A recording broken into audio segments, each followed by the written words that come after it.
Hello, everyone, and thank you for joining us today. My name is Paul Adepoju, and I'm the Community Manager for the ICFJ Family Howard Forum on Global Crisis Reporting. There seems to be wide consensus regarding the imperfect status of the news industry, and amid an ongoing search for ways to improve our field, it is worth looking for solutions from the few who focus on news for kids. These editors also definitely serve children, can teach us a lot about improving our own solution journalism reporting, which is why today's webinar features a truly global panel of editors that are to discuss how they are approaching news coverage for young audiences and what other journalists can learn from it.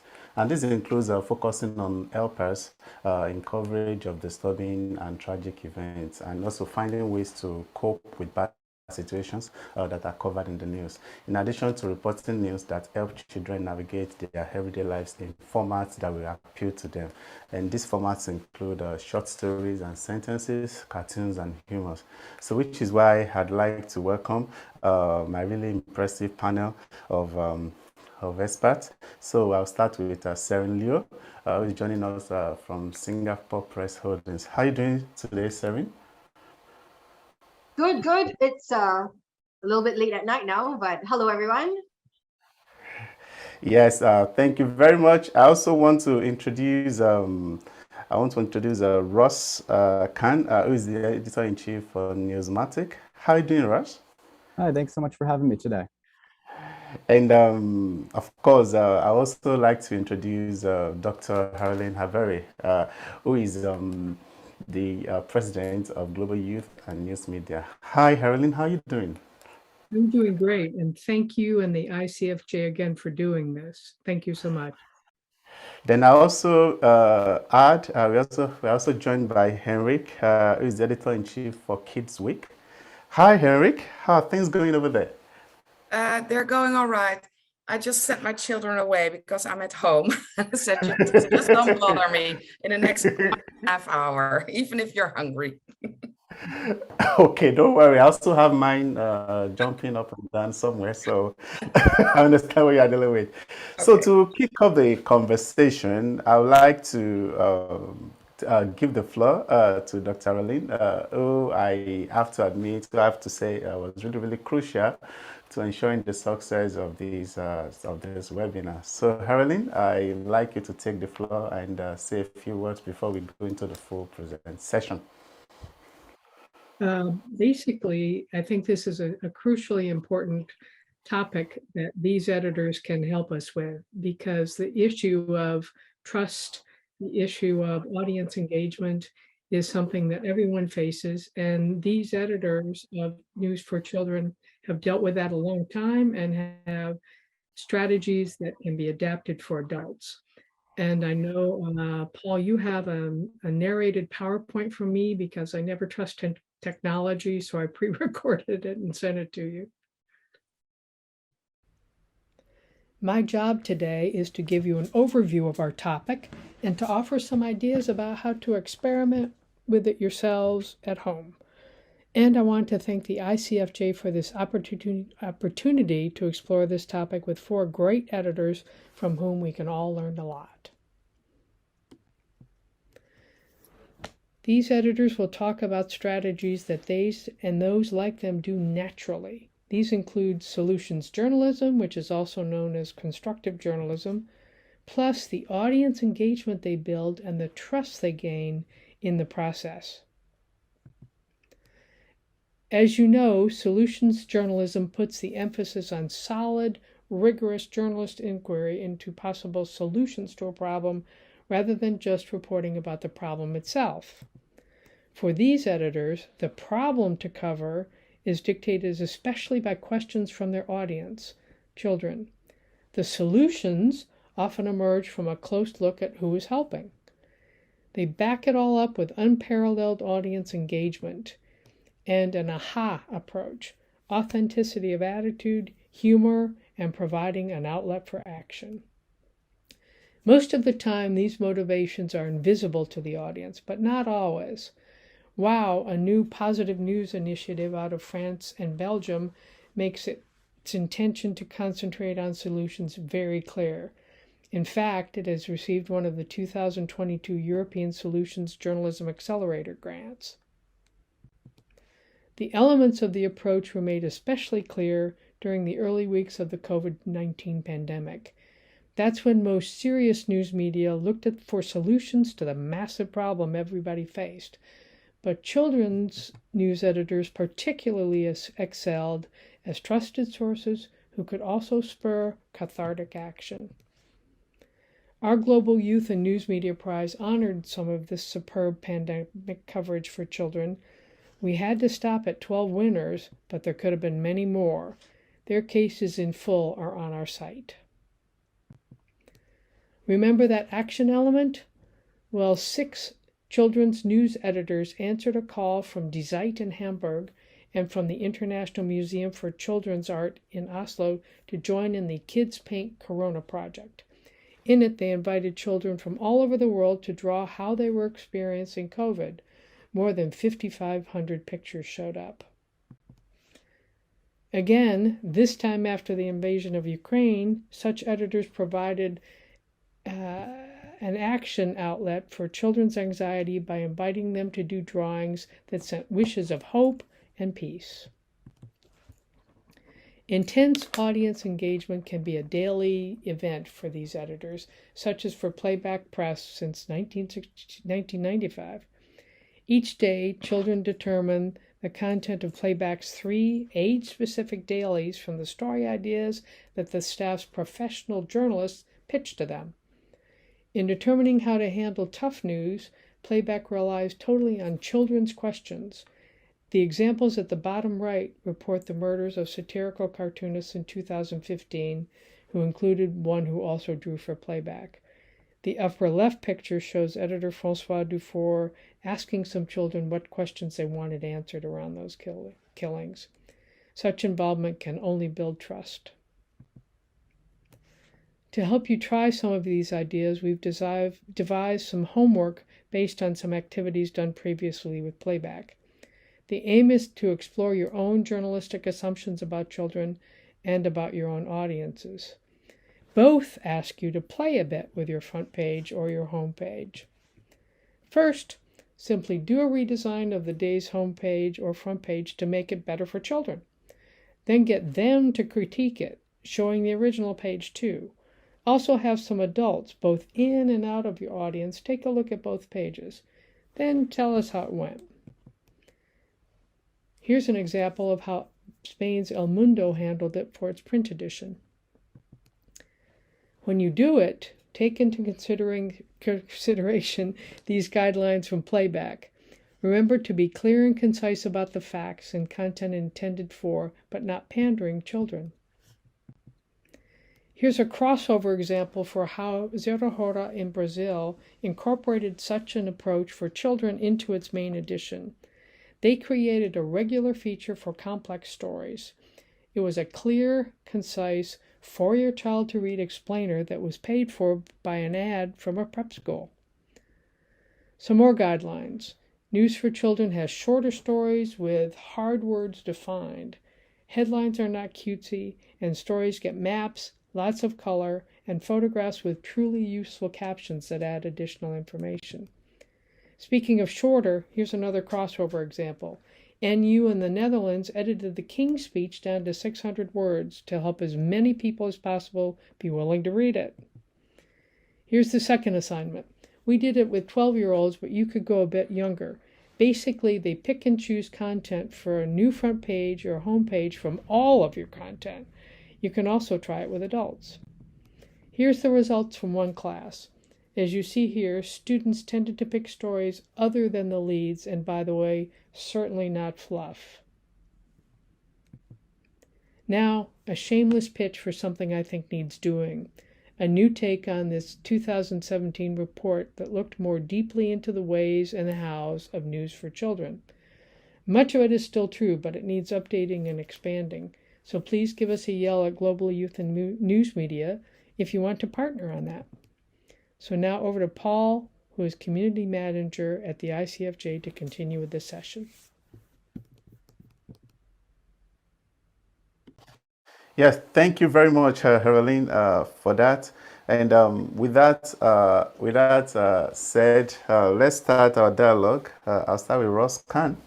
So Ross Khan is the editor-in-chief for Newsomatic. I would like you to start by telling us the great job you are doing at Newsomatic and before connecting it to the topic of discussion for the day. Thank you. Thank you, Paul, and thank you, Erilyn. I'm thrilled to be here today speaking with the ICGF and your community. Just a quick introduction about who I am and what Newsomatic is. I'm the editor-in-chief of Newsomatic. We publish a daily news product for children. We write it at various text levels, so we reach kids between the ages of 6 to ages 14. And we have been doing this every single weekday for the last 2,588 days. Coming up on our 10-year anniversary later this fall. It's all about publishing every single weekday so that we make sure that students know how their world is changing on a given day. And ideally, we empower them to take action to be global citizens as well. So the fact that we've been doing this for 10 years, I think says a little bit about the fact that we've found some success. We have never accepted a penny in advertising or sponsored content. It's primarily a school product now, but it's always been our mission to create a product that is trustworthy for parents, for teachers, and ultimately we want to inspire kids to love the news. We want them to come back every single day and find out what's going on in their world. And if we can do that at age 8, at age 9, these are going to be the kids that grow up to be critical thinkers when they grow up. And we want them to question everything. We want them to be, obviously, if they're reading about their world at those young ages, they're going to know, they're going to have a better understanding of their planet when they grow up. So this is such a great discussion. I'm so thrilled to be part of it because like some of you, I went to journalism school, but I didn't go to journalism school to learn about kids journalism. Right? There was no program, at least at the time, for that field of study. So what we had to do is adapt what we have learned about journalism for kids. And some of that is the same, but some of it is different. And I think that there are lessons that we've learned producing a children's newspaper that can be applied for all news platforms, for all ages. And so with that said, I'm going to actually share my screen and show you a little bit about what the product looks like and I'm going to talk about 3 key points that we've addressed through Newsomatic that I believe is valuable for all journalists.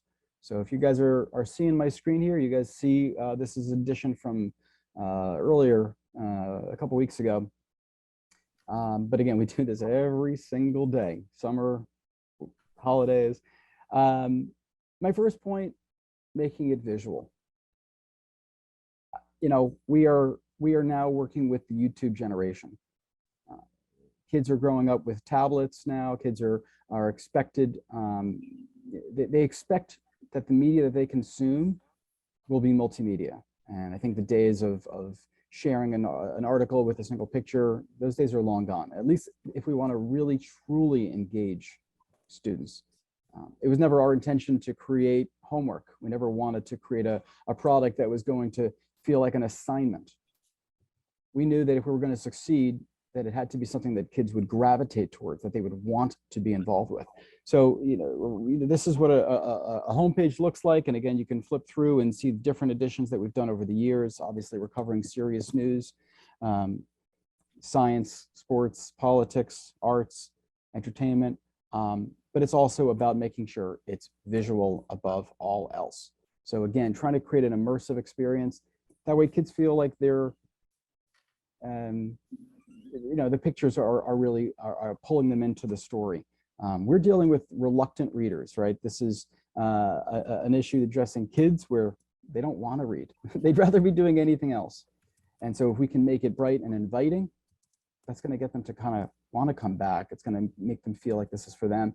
And again, I don't think this is just for kids. I mean, USA Today just turned 40. And And that was one of the first newspapers to really truly make the news much more colorful, much more interactive, and in terms of the graphics and the brightness. And I think there's some lessons from there. And we're really trying to take it to the next level, really making it fun, immersive, bright, clean. And I'm proud of the design that we create each day. So the first is the visual aspect of it, and obviously video content is part of that too. We try to create, we produce videos each day for our content. But the other part of it is, going back to what I learned in journalism school, I remember, I think it was the first day, maybe it was the second day, I learned if it bleeds, it leads. And I'll never forget that. My journalism professor explained, well, this is what sells newspapers. You start with the death, you start with the destruction, how many hurt. That's got to be the first sentence, the first paragraph. This is what gets clicks. This is what gets eyeballs. This is what gets folks to spend 50 cents or $1, whatever it is, on the newspaper, at the newspaper stand. And that stuck with me because that wasn't what I wanted to do. I didn't want to be part of the system that creates fear and anxiety across a whole population. And we know that's what happens. And certainly with kids, that's the last thing I want to do. So what we try to do is make sure that our news is positive. And that doesn't mean avoiding the serious news. It doesn't mean pretending that bad things don't happen. But if you take a look here, we've got this little good news icon on the bottom here.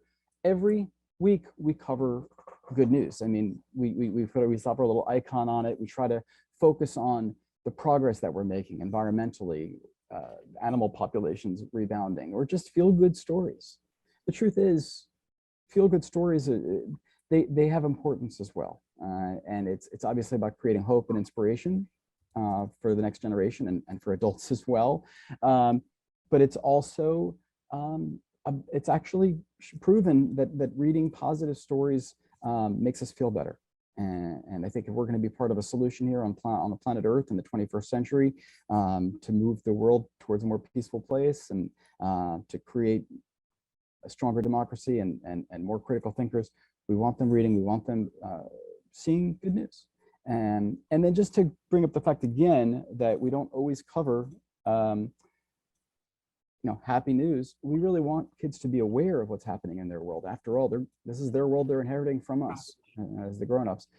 So we really want to make sure that when we are covering serious news, that we do it in a visually sensitive way. The pictures shouldn't be alarming. And again, I think that goes for adults as well. But we like to follow what I call the Mr. Rogers philosophy. Now, I'm not sure what Mr. Rogers, his impact on the global scale was, but he was an educator here in the United States that a whole generation, including me, grew up with. And the idea there is you focus on the helpers. You see what people are doing to help. You obviously, to us, we don't start the articles with the death and the destruction. We try to find the angles that makes the article content relevant, but also try to find a positive spin. And we end the articles with a positive spin too. So again, we're going to cover the news that matters. We're going to cover potentially very scary stories. But it's all about creating a sense of calm and comfort, and ideally empowerment, rather than spreading fear and anxiety. And my last point, again, if you're looking at these articles and we're looking at the visuals, and I'm really proud of the content we do day in and day out. It's all about making it relevant and making it accessible. I know here in the United States, there's a lot of kids that grow up and they don't realize the bigger world out there. And we really do want children growing up understanding their world. This is the 21st century. The days of living within your community is and not understanding the bigger picture. Those days are gone. We're going to be faced with some challenges here on planet Earth in this century, and we are going to need to face them together. And so one way that we try to do this, and this is maybe a little specific for kids, but we also we try to adapt every article at different reading levels so that we make sure that kids have the ability to make sense of the information regardless of their abilities. So we use what's called the Lexile leveling system to make sure that kids as young as 6 and 7 years old They have the ability to read the information. And we also want older kids to be able to feel like it's not just written for babies, right? We want them to have a just right reading level experience. And one thing that we do that I'm quite proud of as well is we translate our articles by native speakers into various languages. And it's pretty cool to think that there are kids all around the world reading this. And just one last thing I just want to showcase, because I think this is pretty powerful, is not only do we translate these by native speakers, this is not Google Translate, because I think anyone who's ever had any experience knows that's not particularly powerful. But if you read the articles, we actually have them read out loud by native speakers. It's all about making it accessible, right? And that's, of course, in all the languages and all the reading levels. War in Ukraine. 6 months later, Ukraine has battled back. So again, it's all about making sure that whoever is reading the article, whoever is reading the content, has the ability to make sense of it. And that, listen, for a lot of kids, there's not a lot of background knowledge. They don't know where Ukraine is. They don't know what Ukraine is. And the sad truth is, there's a lot of adults out there that don't have a lot of that background knowledge either. So, if we really want to reach the next generation, if we really want to reach adults who are reading the news, we have to speak to them at their level. We want to make sure that we make it relevant and accessible. And then, of course, trying to focus on the positive and always making it visual. So, there's a lot more I could say about this, but I really want to hear what everyone else has to contribute. So thank you so much. Yeah, thank you very much. You really went all out about that. And I really want to appreciate you for that. So we can keep this conversation going. We go straight to Serene, who is the schools editor at the Straits Times. Over to you, Serene. Hi, everyone. Awesome. Okay, so really nice to meet everyone, and thank you everyone for having me, Paul and Ireland, of course.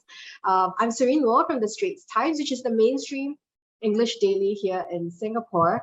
We've been running our student publications in a little red dot for students from age roughly 7 to 17 since 2005.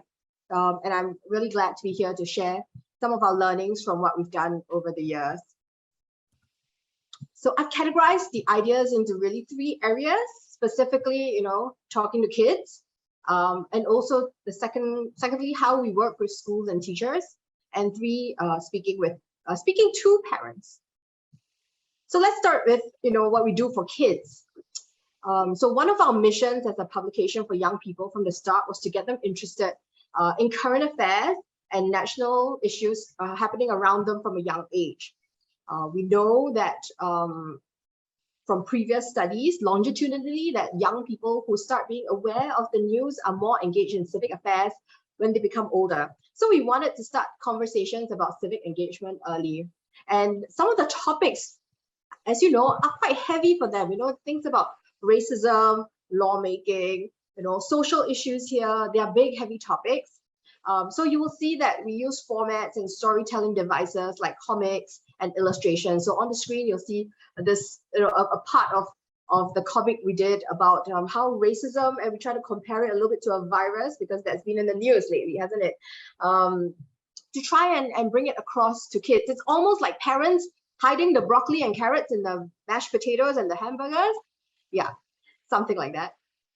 And then we really have to tap the pulse of what kids are laughing about or watching on TikTok. For example, we've tried memes, and we try to use that as an entry point for them into bigger news topics. For example, a little while back, US Senator Bernie Sanders and his comfy mittens, were all viral on social media. And it was also at a time that everyone was sort of discovering video conferencing because of the pandemic. So we actually not just talked about it, used it as an entry point, but we also made some Zoom backgrounds out of the meme and pointed them to our page so that the kids could sort of download the background, for a laugh while learning about the news, and have it, as their backgrounds while they were all in school, in class with their teachers. Another example was when we tried to write about cyber attacks and national security. So there are some big ideas in these topics, like hostile countries and organizations, or how we take things for granted, things like water coming out of the tap. We take that for granted here, at least in Singapore. But we wanted to show that, or even those things could be affected by a cyber attack. So we use the choose your own adventure form of storytelling to get students to play the main character and make decisions on what to do next. I was really glad that the feedback from teachers and the students were that their students really enjoyed this format very much. And they spent a lot of time reading the entire package several times so that they could learn about all the different endings. We had maybe 8 different endings, if I don't remember incorrectly.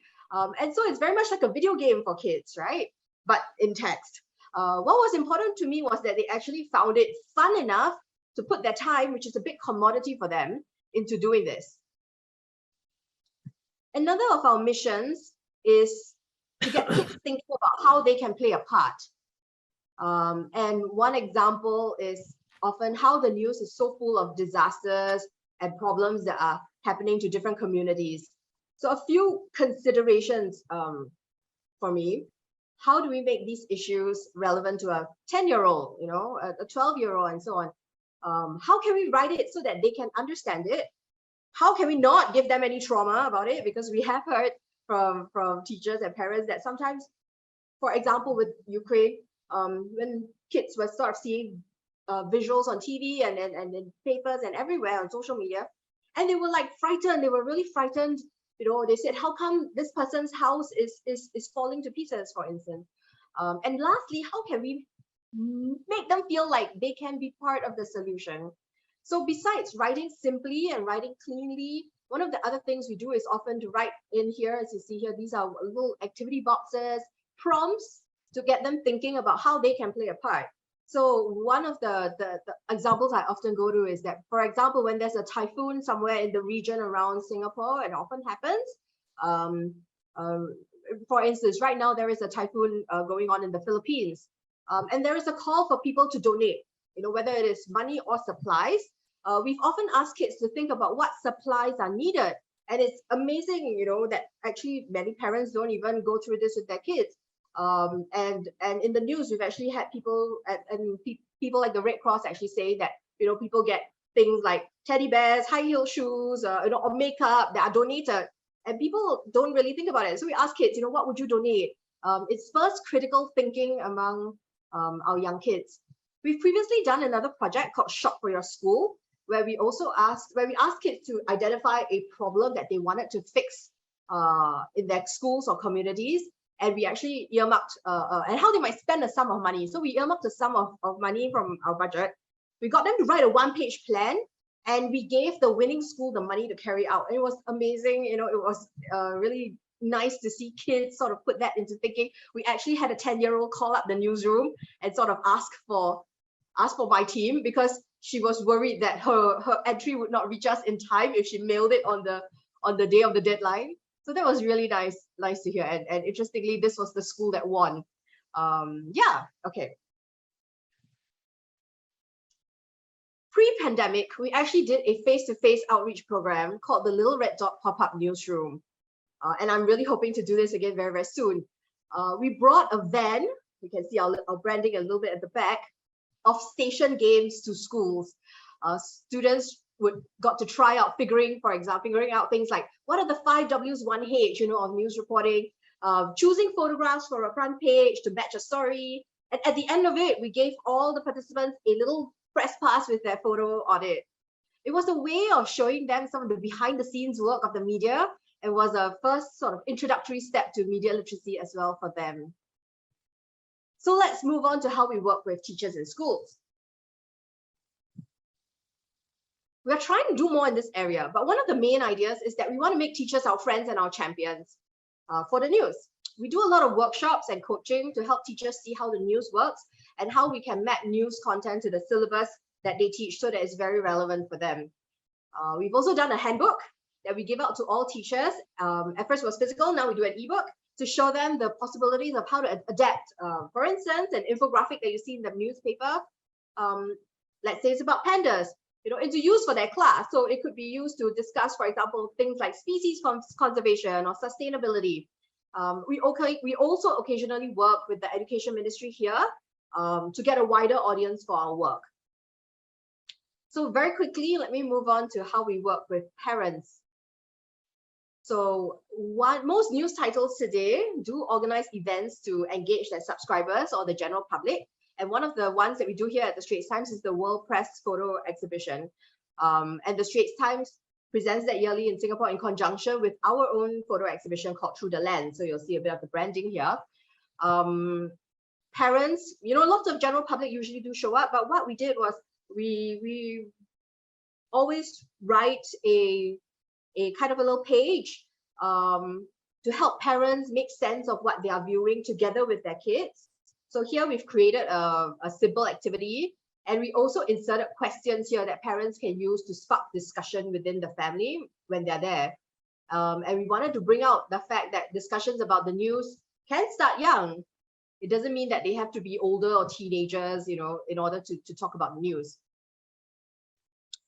We also wanted to show that parents can also involve their kids in more serious discussions. So earlier this year, my team, we usually do publications for young people. But what we did this year was we tied up with the main paper for adults to write an explainer for kids about the war in Ukraine. It was a little bit unusual because the language, usually in this paper is meant for people over 16, 17 years old, and it is, written in an adult way, but we wrote it such that the main bulk of it is in language that is simpler and for young people. It's pitched at tweens or teens, not really the adults. And it came with a box of tips. It was on a page in a section called parenting, smart parenting. And we did this box of tips where we divided up, how you would talk to your child, for example, if they're 5 to 8, 9 to 12, or teenagers. We knew that kids had been hearing drips and drabs about the war. They had many questions, but at the same time, a lot of reports available were like spot news. Every 2 minutes there's a new development, and only journalists could keep up with that, right? And a lot of developing situations. And honestly, there were a number of quite alarming photos for children, videos of tanks and armed soldiers and like I said earlier, buildings going up in smoke. And not all adults even had a good grasp of the situation or the history or the context. So that's why we wanted to do this. I really like this one because we had a very, very good response on this piece and even drove some people to subscribe just to read this piece. So I'm super excited to hear from everyone else, and I'm really keen to hear your ideas and feedback as well. I look forward to the discussion later on. Thank you so much. Aralyn and Paul, back to you. Yes, thank you very much. Can you relinquish oh yeah, very good. And straight, keeping it moving, we go straight to Henrik, who is editor-in-chief for Kids Week. Okay, I really didn't prepare a presentation, but I really would like to share my screen just to illustrate something I'm going to tell you. I'm going to keep it very short because I think the discussion is more interesting than our own presentations. But just to give you a small example about what we are doing. Can you see my screen now? Can you see my screen? Not yet. Not yet. What do I do?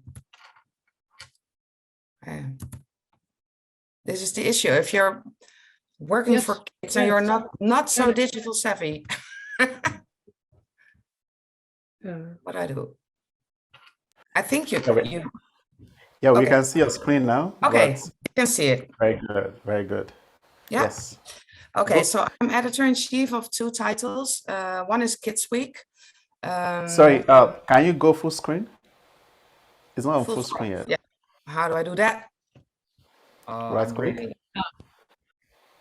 Right click, don't press that, don't press that. Go back on the slide, then right click. No. What do I do?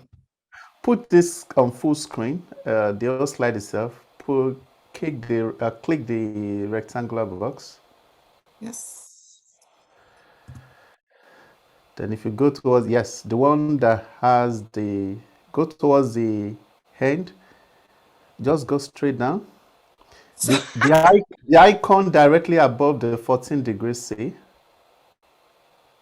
I really don't know what you're talking about. No, go down, go down. The icon directly above the temperature notification on your, no, directly above. Yes, Yeah, no. that's it. Nope, almost. This one. Yes. Okay. So I'm editor-in-chief of two titles, Kids Week and Some. Kids Week is a weekly newspaper for children. This is really slow. Yeah. I just go straight on to our titles because the amounts is not so interesting. It's the content that is interesting. Some is a title that we publish 10 times per year with a lesson method in citizenship.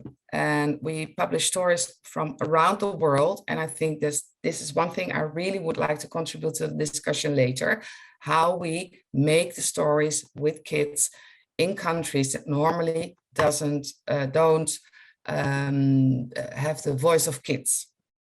My English is not so good as Russ and Serene, so please excuse me. Kids Week is a weekly newspaper with actualities. It's the news, foreign news, domestic news, coupled with really light things like cartoons and jokes, just to make it more comprehensible and more consumable. But also we have books, we publish books, we have an app with jokes. We have lesson material, just like Newsomatic. We are for about 1,200 schools in primary schools, where teachers learn their students to read, but also understand the world with our titles and with our materials. Okay, I stopped this presentation because it's not so interesting. What I wanted to share with you is that what we do with Kids Week and Some is share, and I heard it before, is positivity in stories. The news is really hard, really serious, especially in these times with the COVID pandemic and Ukraine war, and now with all the things happening in Russia. So what we try to do is give the kids information. I think that's the most important thing that you can do, is give kids information. Every question they have, you need to answer it on their level. So you don't have to bring it forward, but if they have a question, just answer it.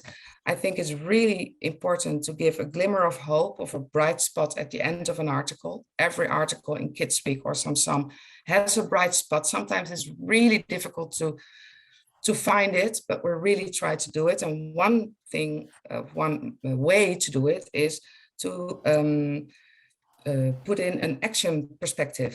If you're really worried about the climate, really worried about things that happen in the world, this is what you can do. And children now find it really inspiring, and it helps them to cope with really important and heavy issues. Another thing we do is we have explanation articles, and we always ask experts. Even though if my editors say, I can write it myself, I know how the Russian-Ukraine situation is situated, and I can explain it in my own words and say, okay, I know you can do it, but maybe better to call an expert who can explain it in children's language to have some authority. What we also do is sandwich the serious business with light business. So we have serious news and cartoons, and also we bring the serious news in the cartoon format. That's, I think Newsomatic does it as well. And I think all my colleagues do that, because if you have a visual attractive format, the information will get easier into the heads of the children. At least that's what I think. What I also wanted to stress is that I stress on representation. So the children that read our newspaper have to recognize themselves in the stories.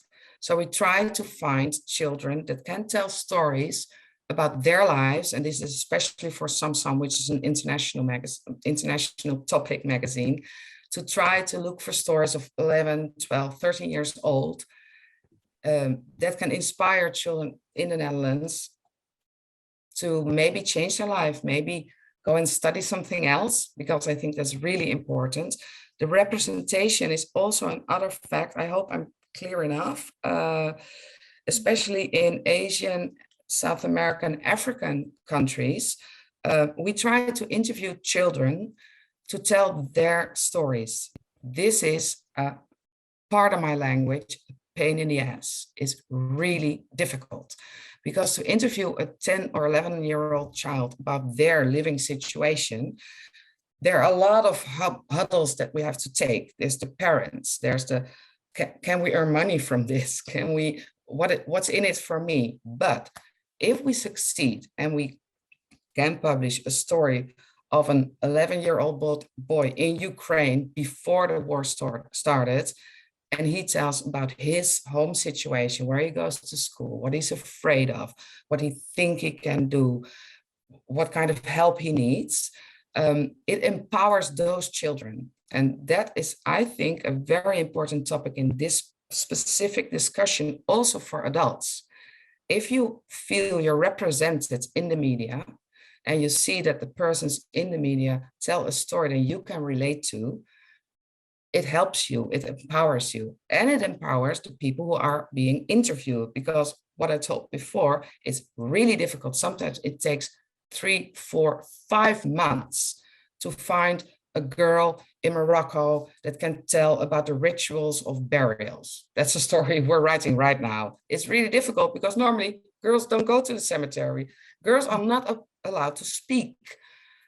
Children are not allowed to speak before parents. Well, those are the issues we face. But if we succeed, we have stories that can inspire and help a lot of children in the Netherlands, and I hope maybe later on around the world. I think representation, visibility, action perspective, and empowering the readers, the watchers, the viewers, is the most important thing there is. I hope I was clear enough. Yes, yes, you were quite clear. Thank you very much for that. Before we go to Carlos, who finally joined us, thank you for joining us. I want to provide a quick recap and looking at following all the conversations and the presentations so far. I'm seeing a lot of similarities and potentially imagine some emerging trends, even in news industry that are targeted for adults. For instance, one of the popular trends that we are seeing are explainer articles in which even adults are getting explained to regarding these issues. And I think you as a journalist that is hoping to also look at how you can actually leverage on insights from reporting news for kids is also something that you should also be interested in. It's not everybody that is vast and is professional in every subject. So probably taking some steps back to explain topics to your audience would really be great. Another thing that I also find really that I also agree with, actually in Henrik's presentation, is the role of visually effective structures, formats. And we're also seeing it so even for mainstream, for adult stories. If something is just a wordy article, will be boring. Very few people will be interested in picking it up. Or some people will just be attracted to reading a particular story because it has some visual representation. And that is why visualization is increasingly getting mainstream in journalism. Then the experience of interviewing young kids, there are lots of hurdles that one needs to overcome. And if I also want to apply it, I think knowledge from this experience could also help when you are dealing with victims in different circumstances. Most of the time, we take individuals' rights for granted and we just put mic in people's faces without even taking cognizance of what they are passing through and trying to do the right thing. So I see a lot of overlaps, including also issues of representation. These are all issues that are not just peculiar for news for kids, but are also crucial in improving reporting skills of journalists in different parts of the world, so that you can be rest assured that your articles, your stories are really properly communicating what you're trying to do across. So we are going to now have Carlos's experience at Me Super the Real. Was that correct? The Real. Yes, it's my super newspaper. Okay, okay. It Share is your the name. experience and your thoughts on the conversation. Okay, I'm going to put the screen now. Okay. Yes, you can do that. Yes. Okay. You can see it? Yes. Okay. So I'm going, first of all, I'm now in Asunción, in Paraguay. My first newspaper, or my paper, I don't know, that's the brand. It means my first newspaper. So I have my first newspaper in 8, 9 countries, but I'm going to speak today about Honduras. Yes, because the other newspapers are a little different. I send the content to the other countries, but I want to tell you about Honduras. Okay? Honduras, you need to have this in mind. 100 million inhabitants, 10% of the population is children, 5 to 12 years, 1 million in primary schools. GDP per capita is only $2, $2,000. Every day, a person in Honduras wins $2. So I'm working with the second poorest country in Latin America. 60% live in urban centers, and we don't have, with mi primer diario, digital operation, because it's impossible to have a smartphone in Honduras for this kind of people or readers. So 70% of the population are poor. So we work in Honduras with very, very poor children. In Buenos Aires, other level, in Mexico, other level, in Colombia, other level. But I want to tell the story of how to work with very poor children, and how the editors of the normal paper, the big papers, can learn a little for our experience. We have very simple strategic model. We have a physical newspaper, weekly, free to the public schools. It's free for the public schools. And we send to the teachers a PDF edition via WhatsApp. Yeah, so we have the data of thousands of teachers in very remote regions in Honduras. So we send the newspaper like a PDF, and they work with the PDF in the schools, in his cell phone, and the physical newspapers, okay? I want to tell about two big ideas. The first big idea is each cover, each page or screen must be a strong experience for the reader, a very strong experience. The normal newspapers, the traditional newspapers in Honduras are classical newspapers. Very simple, very black and white, a little color, but not a big deal. So we want to do a very, very, very big experience. It's impossible to these children to buy a book in Honduras. It's impossible. So mi primer diario, my first newspaper, is like a book, a magazine, a TV show, is all in one, because the lack of libraries, books, because the lack of the government. We have to do part of the job that the government must do. The second idea is the real connection with the community in Honduras. So if you see that photo, I live near Tegucigalpa. Tegucigalpa is the main city, the main city of Honduras.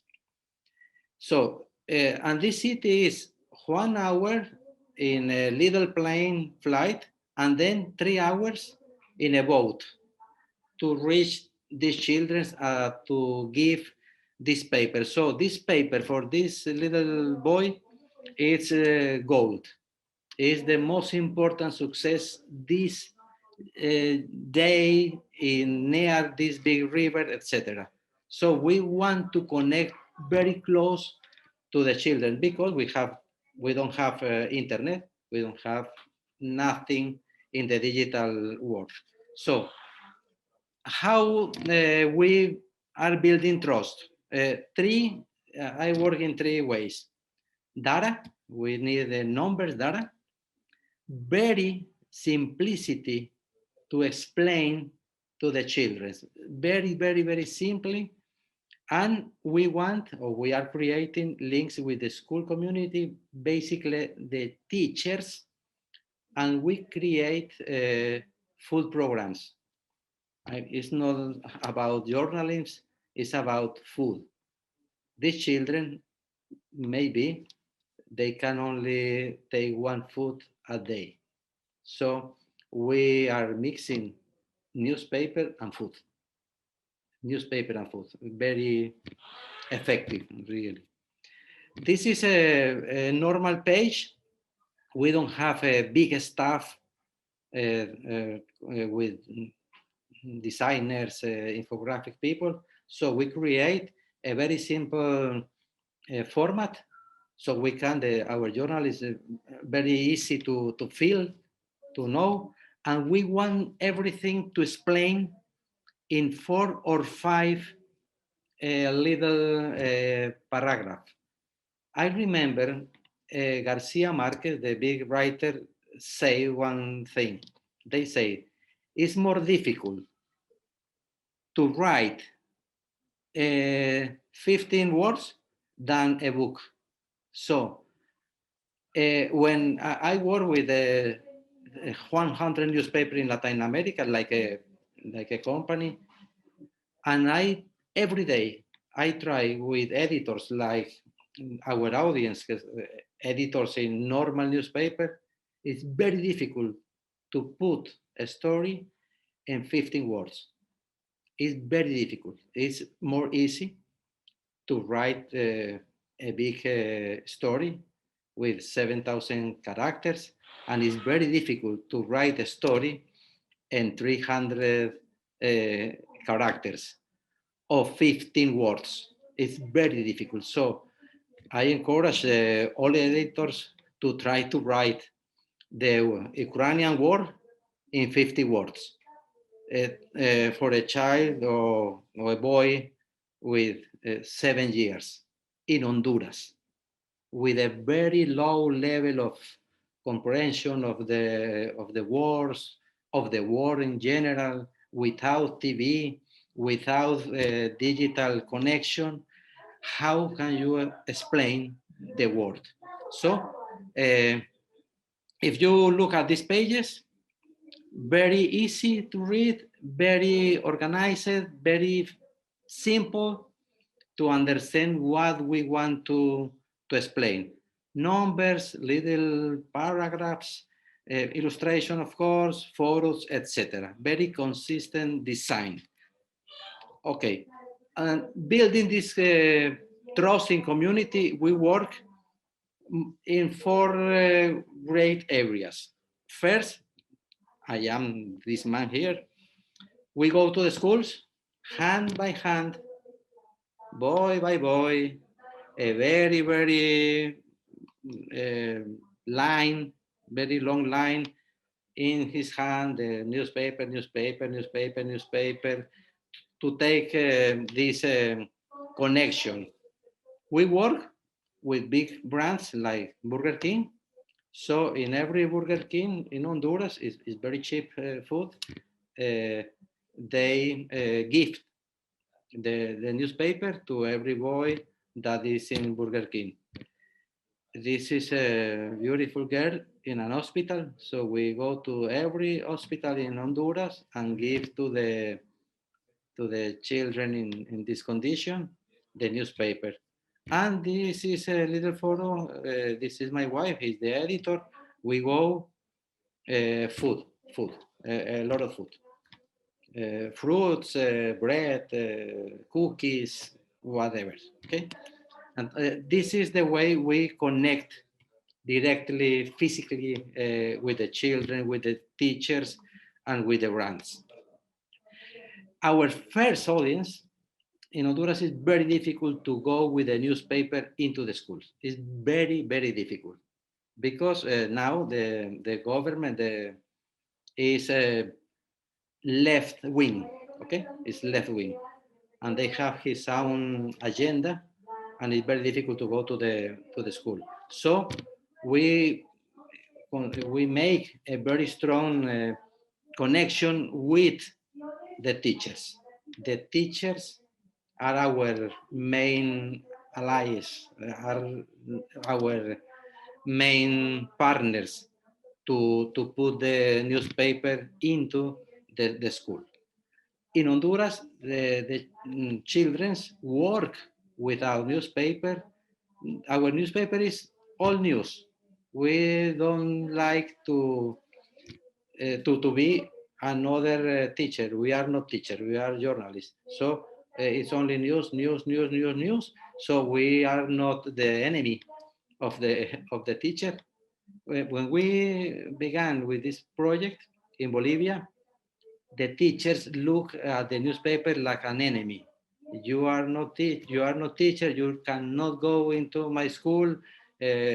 So we understand that our work is to put the news in the schools, nothing else. We work basically in Honduras in three ways: hard news, very hard news from Honduras, nature news, and their photos. This is our concept model. This is our content model.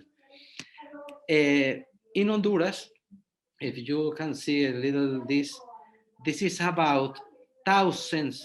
Here is more than 1,000 children travel in the migrant caravan. Honduras, every day, thousands of children go walking to USA with all the dangers. This is Honduras children are caged in the United States. Very hard photo, very hard story. And this is Honduran people in Tijuana and San Diego, running to cross the border. So this kind of newspaper is is very appreciated in schools and for teachers, and inclusive for the brands. If you look at here, we have a bank here, and I don't know how to say, it's like a foundation. It's a Spanish foundation. They want that the newspaper put the reality in front of the children. And the other one is, of course, all about climate change and ecology. So the third issue is children are the heroes. A lot of photos of children playing soccer, making his birthday, making fest, etc., etc. So with this simple model, the very hard news, climate change and ecology and socials is how we construct our newspaper. To the editors of no product for children, this is more or less 80% of our pages. Every page, we mix very clear title, powerful illustration, a photo, a real photo, short text, a lot of numbers, and maps. So we reply the same model more or less in every page, every day.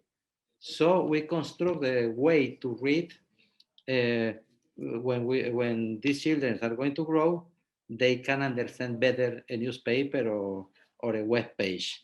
So this is our vision of what we do in Honduras. And it's important. I am going to try to explain a little better.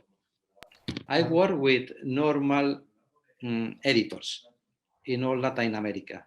When I'm going to train normal editors, economy, sports, local news, I use mi primer diario to teach them how to put a story in a page, how to write short, how every paragraph is a story, how you can mix illustration with photo, how you can mix numbers with info, with maps, with illustration, and a clear title. So, in my recommendation, my advice is people who works with newspaper for kids are very, very special to read.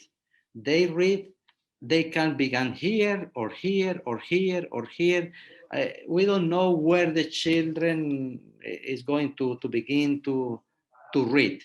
So this kind of pages full of formats are very well received for our readers.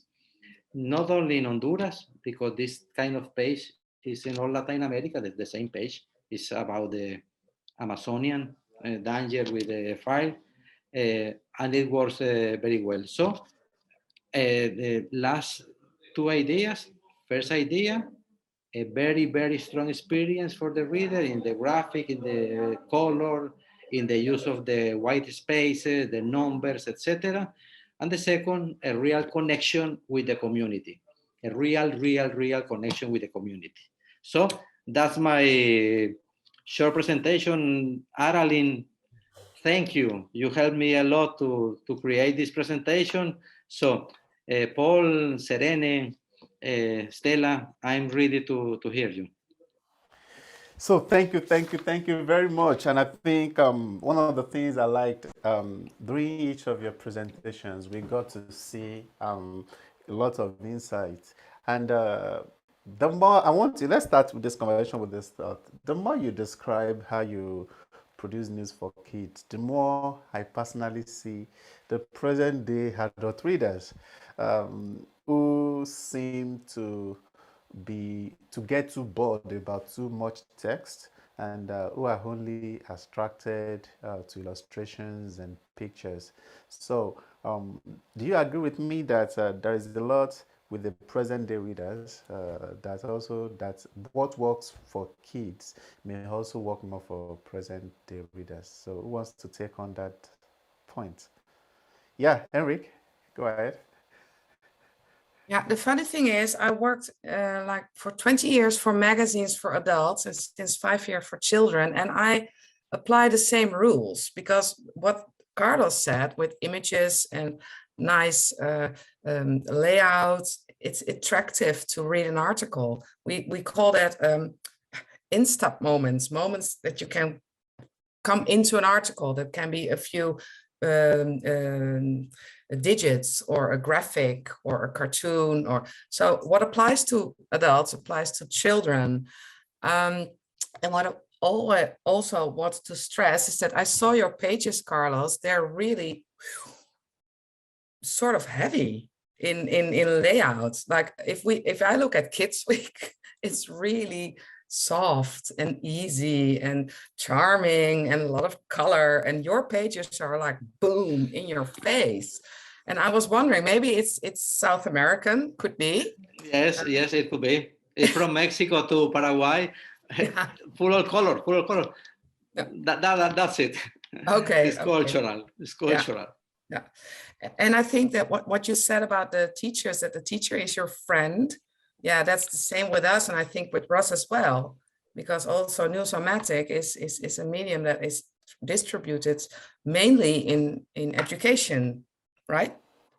And the funny thing is that I think I'm the only one here, and we had that in the conversation in Paris as well. Ross and Arlene will recognize this. I'm a commercial editor. So what we publish, we have to pay for ourselves with advertising, with custom publishing, and it's really, really hard, but it keeps us objective.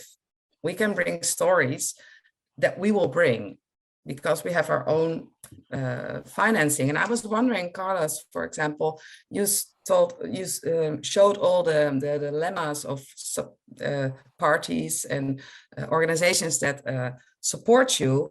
In what way are they influencing the content that you're making? I was wondering. Nothing. Yeah. We only work with the bank to financial education for children. That's the only. But I work with Burger King, and you saw. That's what I saw. And you saw, and you saw these powerful covers, very hard covers. But they believe we are making a good job for the children. So I'm not sure that Burger King read my newspaper, so maybe they are confident about us, but So if if we want to circle back now, I think I agree on that question regarding the influence of the brand. So, and of course, all of you have different initiatives through which you distribute and you actively engage and you build trust. So, if you look at how the present day media operates, what can you say about what can be done to regain the trust in the media, and how do you still see what insights from how you do your things that present day journalists that write content for adults can also improve their engagement, looking at the current state of journalism? Let me start with Ross. I think Ross was nodding his head, so I'll let you have the first bite of this. Sure. Thank you, Paul. That's such an important question. And we're facing a media literacy crisis right now in the United States, but I'm sure it's happening all around the world, where you don't have trust in the media and in journalism. And I can tell you, when we started entering into schools, we faced a lot of initial opposition from librarians and principals who would say to us, what is your agenda? What are you trying to do here? Who are you? And how do we trust you? All right, we didn't have we don't have decades and decades with brand recognition. We were a young company in the 2010s.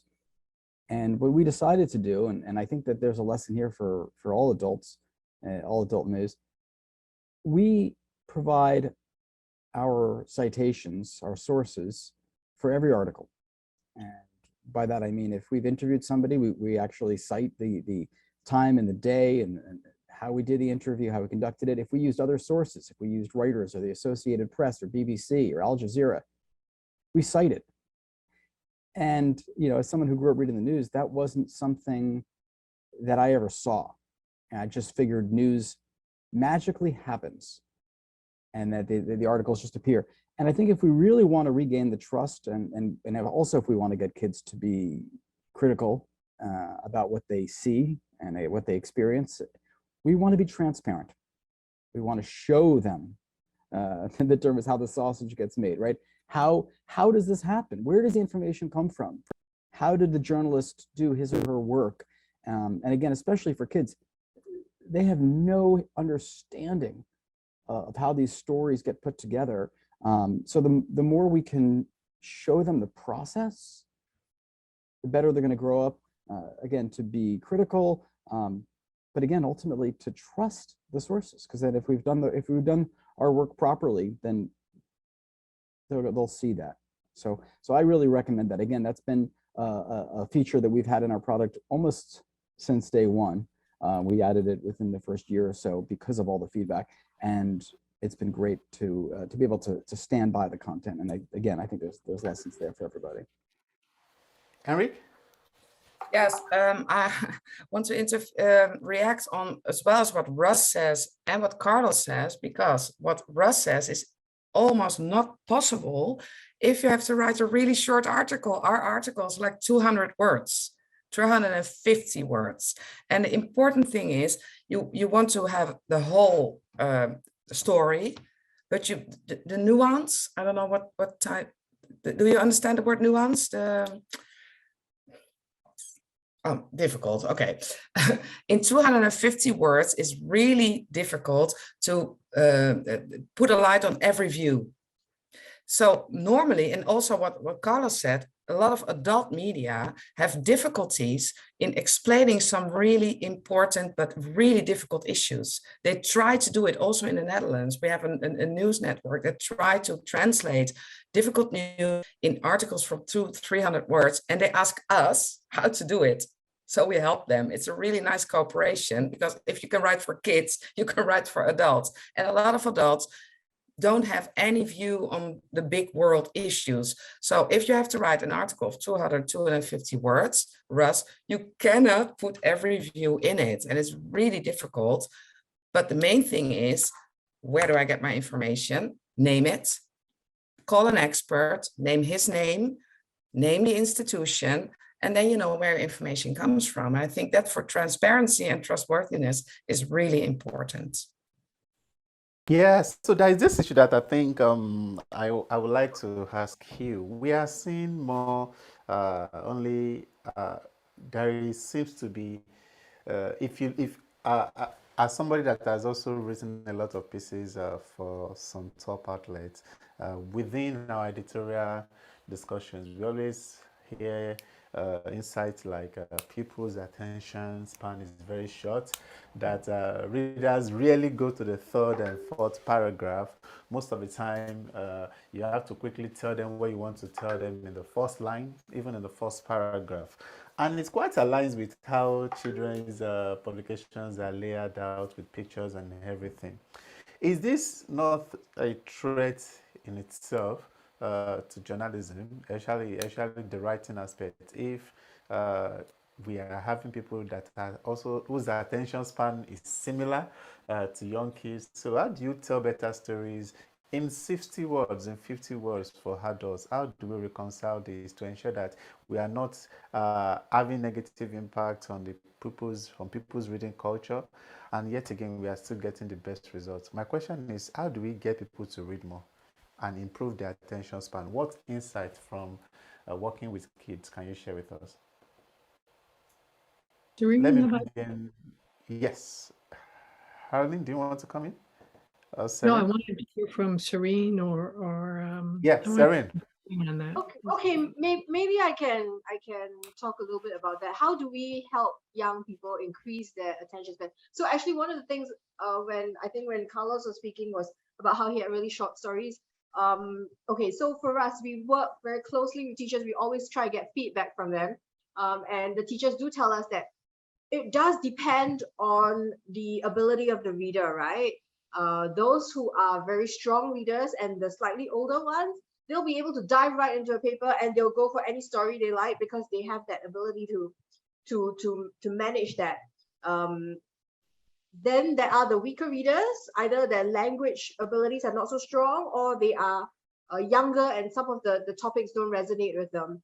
So I think it is so they will sort of start off with all the shorter pieces, and then we go from there. But I think it is not an overnight thing. You can't change that habit with one issue. It's sort of like you bring them in, you build that relationship, they trust that you're giving them something good, and then every week there is something that they look forward to, and then you sort of grow from there, and then build up, and also maybe sometimes we know that there are particular topics that are very interesting for kids. So for example, earlier in the year we did quite actually a long feature all about some of the TikTok challenges that were trending but were actually quite dangerous for children.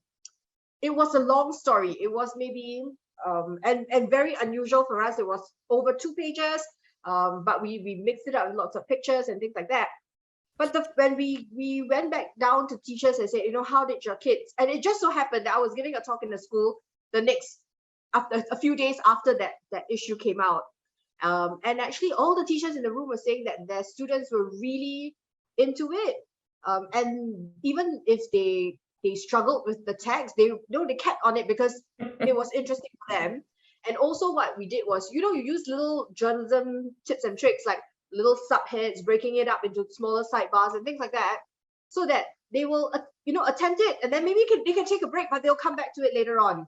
So I think it's also about choosing the right topics to talk about, things that they will resonate with them. I bet you, for example, I come from Asia, right? I bet you if I had a story about BTS, they would absorb, every single word of it, right? Yeah, so I think there's a little bit of that. There's definitely a little bit of that. But a second point I actually want to bring up, and this is for our slightly older audience, about age 17 or 18, and they are really hard to crack. And you talked about building a relationship with them. So what we have sort of also started doing is we do these webinars, not very frequently, but we bring in our own journalists. So this year we've done two. One was with a photojournalist who was shooting pictures, all about climate change. And we wanted him to talk about, the work that he's done. So for example, he went off to shoot the Great Barrier Reef in Australia. Or there was a different journalist who was shooting about, or actually the same journalist, he also shot like a recycling facility and what was happening there. And so we got him to tell his story and basically sort of let students see, what was actually going on behind the scenes. He could tell it, behind this picture that you see in the newspaper or on the website, this is actually what happened, how he felt, what he smelled, what all that kind of thing. The other webinar was with our correspondent who is in China.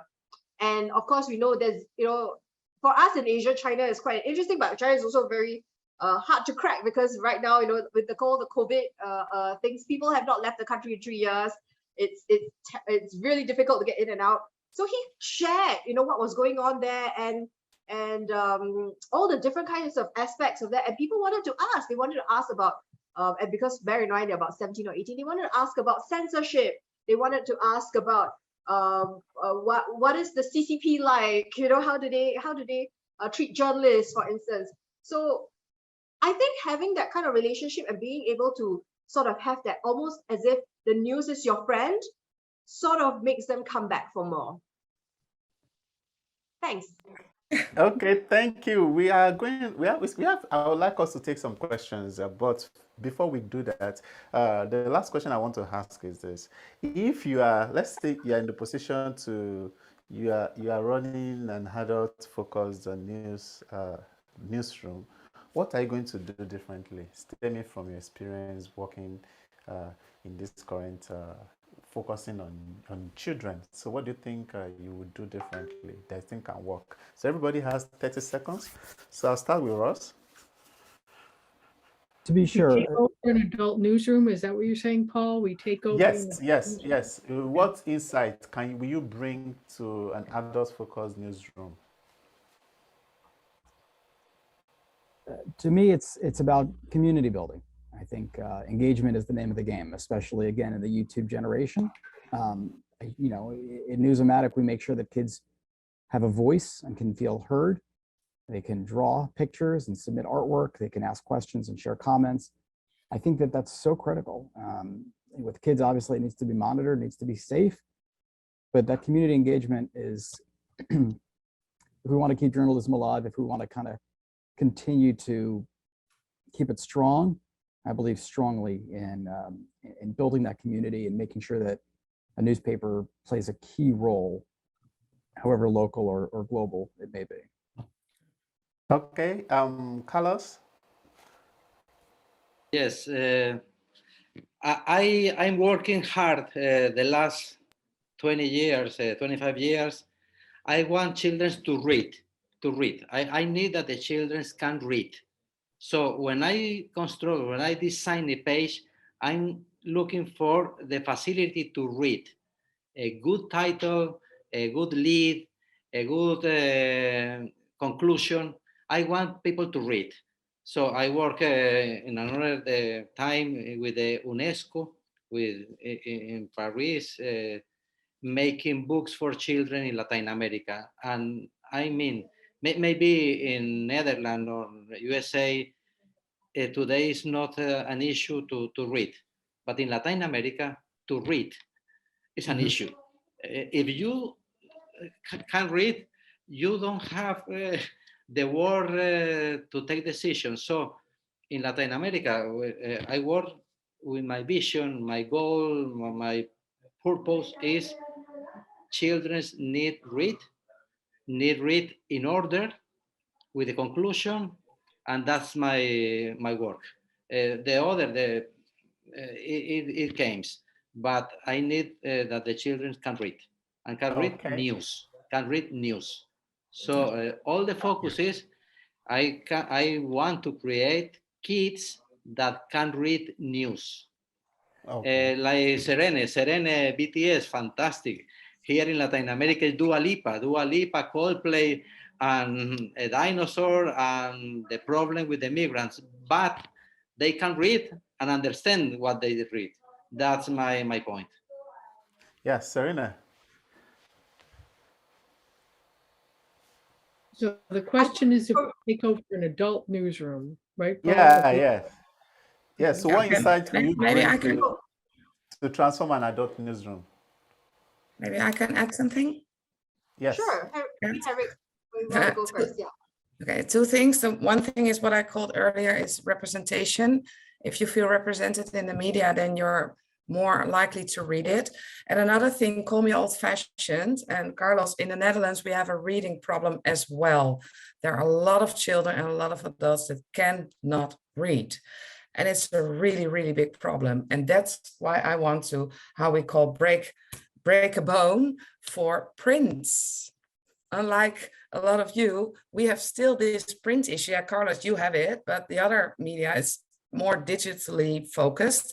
And I think that a print title, especially for people who are not able or not really used to reading, if you have a newspaper, on the left side, there's an article about BTS, and that's where you're interested in. But on the right side, there's an article about Ukraine and how wonderfully your attention is shifting from BTS to Ukraine, and you're going to read that article in Ukraine. And if you're consuming the media digitally, it's more difficult because you get the articles that maybe are in line of your interest. So I'm really a propagandist for print. That's what I wanted to say. Yes, thank you very much. So we have time to take one or two questions. And so the first question is from Marlene, and the question has to be about simplifying the language. So the question goes, how do you simplify the language for children? Also, how much background do you provide for complex topics? So who wants to take that? Okay, so maybe I can share about how we do that among my team. So my team, we've got about 6 people. Some are parents, some are single, some are, and we have different, come from different ethnic backgrounds and things like that. So what we actually do is when we have a topic on the table and we're trying to write about it and make it work, especially if there are different viewpoints on it, we ask everyone around the table how they, what they would do, and what's their point of view of it, so that we have very different varied points. Another tip and technique is basically every time there's a piece of jargon or a difficult word or things like that, we would break it down. Earlier, Ras also mentioned using a particular lexicon tools to see if the entire piece works. That's something we do as well. We feed it through and then we see, does it reach the right target age group? And then if it isn't, we take it back and you rework the words again, so that it makes sense. Yeah. Hope that Okay. helps. Yeah. Any other addition? Yes. We write in Spanish, so Spanish has another kind of construction, of course. But I say to my writers, one sentence is one idea. So one idea, point, one idea, point, one idea, point. We don't work with commas and with very strange phrases. So we are focused in a boy, a girl from 7 years. So the newspaper take one girl from 5 to 12.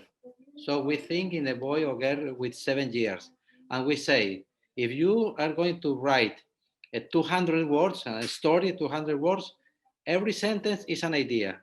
Idea, point, and another paragraph. Idea, point. So we construct a story, very linear, very simple to understand. And it works, of course, in the big newspapers. When we work with newspapers in Latin America, we say to the journalists, one sentence, one idea, one sentence, one idea. So we can tell the story very easy, very comprehensive, and very powerful. So that's my idea about this question. Okay, thank you. I think we can still take for these two questions. We've answered, I think, the first one, which is what do you recommend simplifying issues into case language? One idea, one sentence, and several others. Then, Serena, you mentioned study about civic engagement increase with early engagement. Can you provide more insights on this? And we also have participants asking questions about how you fund your projects. So let's start with Serena on So concept. about that particular study was actually done some time ago. Honestly, it was a really long time ago, but I believe there was something with the newspapers, NIE in America. I will have to go and look it up, but they did do some longitudinal studies some time ago. I remember I was still pretty at the time pretty new to this when I was doing some homework, but it was done over something like 10-20 years. That's why they had that longitudinal study. I believe that's where you can find out more about that. But recently, many other news associations and organizations have been starting to work on more related studies as well. Yeah. So talking about funding my products, we sell subscriptions and students here pay for them. We charge a certain amount. So in Singapore, it's a little bit different. Singapore is, I will say, we are fairly lucky that that families are able to afford the newspapers. So so it is not too expensive, I hope. It's maybe about, I would say, 60 cents or so per copy for the younger ones in Singapore, not American dollars. So we sell subscriptions and we use that to fund, and of course the usual ways of well, the student newspaper itself doesn't get much advertising, but because we are tied with the main paper, so there's some account balancing going on there. Yeah. Okay, then so we've really run out of time. So I would like to now bring Caroline back into the conversation. You've just been listening all along. Do you have any thoughts regarding this subject, and can you help us bring this all back? Sure, I could listen to these people all day. I love getting these editors together because the ideas just pop out. I'm sure each one of them is going home with an editor with an idea from each other. I'm absolutely positive.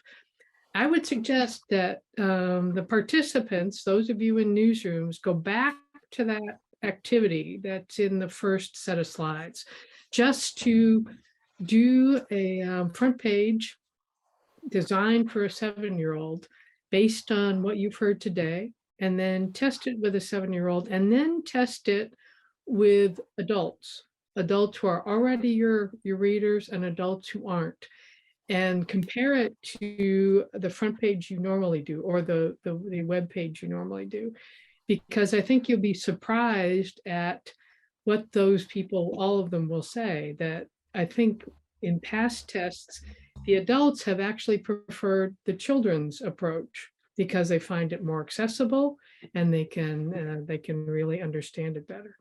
So I would start there. I would start with just, and also it shakes up journalists' assumptions about who their audience is and what they want.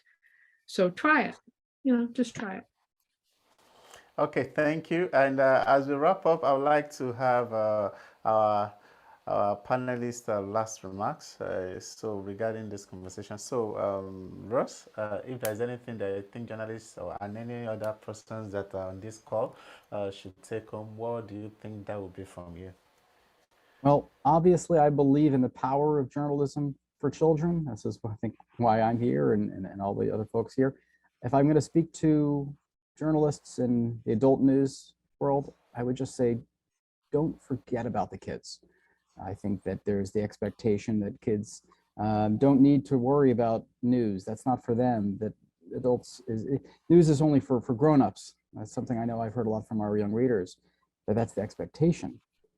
But I believe that not only is there a market for it, and that we and that we desperately need it, but I believe it's a good business sense for adult news to get into that world. Listen, this is all about raising the next generation of informed news consumers, and so start young. Don't feel like kids are not interested in it, because they are. Even the serious news, even global politics, I think we don't give kids enough credit. So just keep that in mind as you continue your career in this field. Serena? I just want to say Russ stole the words right out of my mouth. Don't forget. Really, I appeal to all editors out there. Don't forget about the kids. They are so interested in the news. We just have to make time and space and things relevant for them. I think they just need a little bit of help understanding why this is so important for them, and so that they can play a part in the world too. So and make it good for them. They're so time starved nowadays. There's so many competition. There's so many things competing for their time. So how can we make it fun and enjoyable and also relevant for them? Thanks, guys. And Eric? Yes, okay. So the two former speakers have said everything I wanted to say, but I think I can add something. We also write content for parents. And I think maybe in addition to what the other Russ and Serena have told us, I think it's really important for parents and teachers to get in touch with the children, to talk with the children. What Russ said, there's no news that's too heavy for children. It's just the way you bring it. And they have their interest, and they are, at least my kids, are on their cell phones and see terrible things and learn about terrible news. What's worse than not to talk about it with them?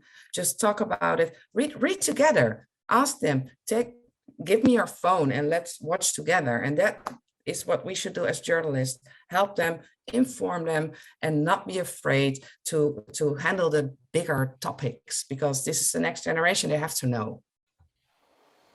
Carlos? I agree, of course, with all you said, but don't forget the power of the image.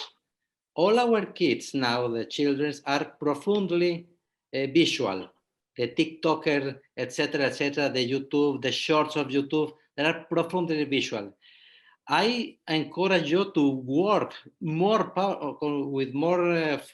power with the image, with the photo, with the illustration, the infographics, because only text, a great page, beautiful theme, beautiful idea, beautiful writer, without a powerful image, a powerful title, a powerful color, it's less power than an illustration in the cell phone or the web.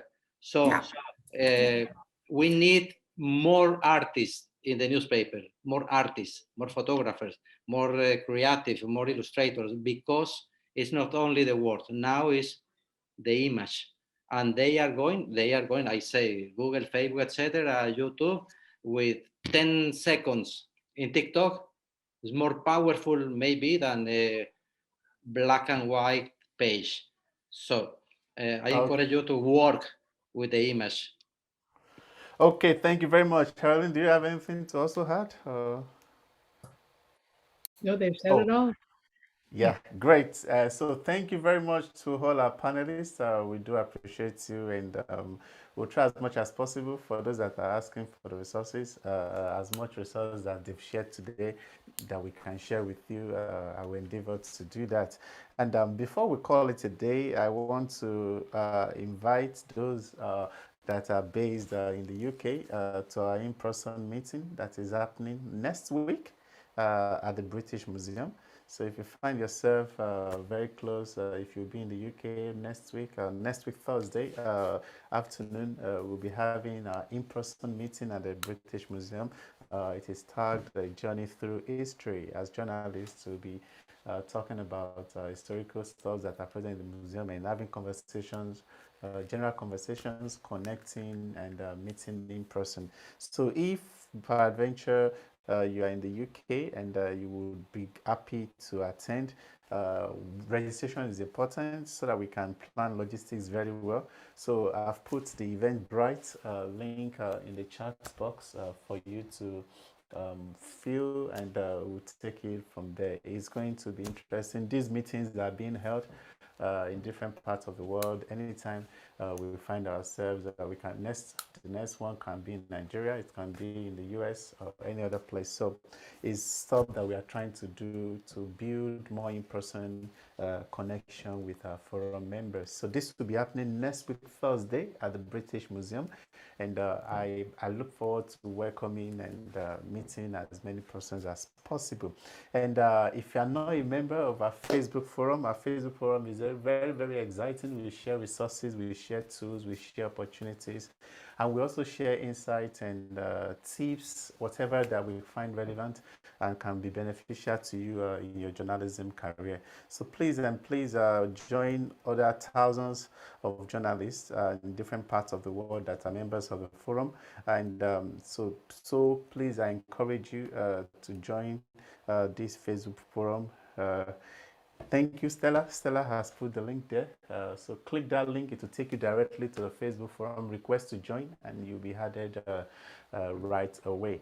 The second to last announcement that I also have is if you have interest in accessing more resources from the International Center for Journalists.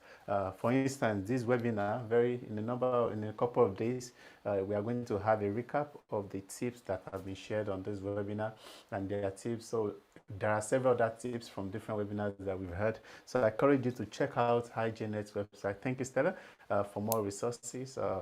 Resources on several other topical issues will be available via this platform and will be good for you as a journalist. And the last but not the least, to learn about this forum and several other initiatives from the International Center for Journalists, do not hesitate to check out ICFJ's website on www.icfj.org.